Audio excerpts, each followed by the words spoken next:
మీకు ఒక మంచి రహస్యం చెప్తాను ఇవ్వండి, చాలా అద్భుతమైన రహస్యం. అల్లూరు సీతారామరాజు గారి గురించి చెప్తాను, మీరు ఇది ఖచ్చితంగా వేయవలసిందే. ఈ అల్లూరు సీతారామరాజు గారు ఆ అడవిలో ఎవరికి ఏమీ తెలియదు.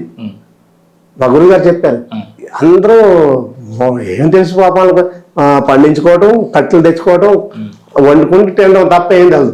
అలాంటి వాళ్ళు బ్రిటిష్ వాళ్ళు మీకు రివర్స్ అవ్వడం, వాళ్ళని యుద్ధం చేయడానికి కారణం ఏంటంటే ఆయన కాళీమాత పూజ చేశారు. అల్లూరు సీతారామరాజు గారు పూజ చేసి కుంకుమ తీసి బొట్టు పెట్టి ఒక ఆయుధం ఇచ్చి వెళ్ళరా నాయన అంటే వీళ్ళందరూ వెళ్ళి యుద్ధం చేసేవారు.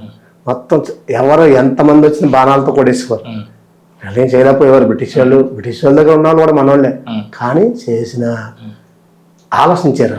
వాళ్ళు ఆలోచించి ఎంత శక్తివంతమైనది ఏది ఉంది అని ఆలోచించి, ఎందులో ఉంది, బొట్టులో ఉంది.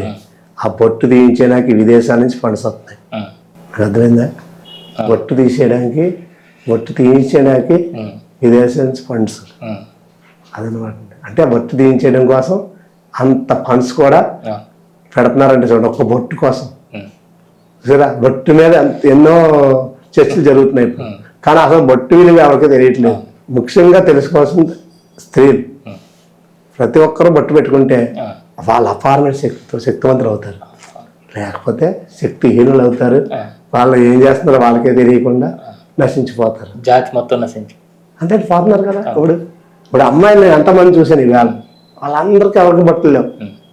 పీపుల్ పెట్టుకున్నారు, ఏం ఉంటుంది, పోతున్నారు. నేను చాలా బాధపడ్డాను. చెబుదామంటే దేవాలయం ఆ లోపల నేను సహజం కట్టినాకే లేదు. చెప్తున్నాను. అక్కడికి ఒక అమ్మాయిని అడిగాను, అమ్మా ఏంటి ఇలా బొట్టెట్టుకోలేదంటే, లేదండి బొట్టెట్టుకున్నాం కదా అంటుంది. అంటే అక్కడికి మనకు ప్రశ్నించే తత్వం అందరిలో ఉంది. ఇప్పుడు ఆయన ఎందుకు చెప్తున్నాడో ఒకసారి విందాం అనుకునే వాళ్ళు ఎవరు లేరు. గట్టిగా చెప్పాలి, గట్టిగా చెప్తే అవదు. గట్టిగా చెప్పే వాళ్ళు ఉన్నారు కొంతమంది. మా స్వామి రాధామానవర స్వామి ఉన్నారు, మరి గట్టిగా చెప్తారు ఆయన. మేము గట్టిగా చెప్పం. మేము ఇంటికెళ్ళకి వచ్చినాయి, మేము చేసే పని మేము చేయాలి, ఆయన చేసే పని ఆయన చేయాలి. అందరూ అన్ని రకాల పనులు చేస్తారు.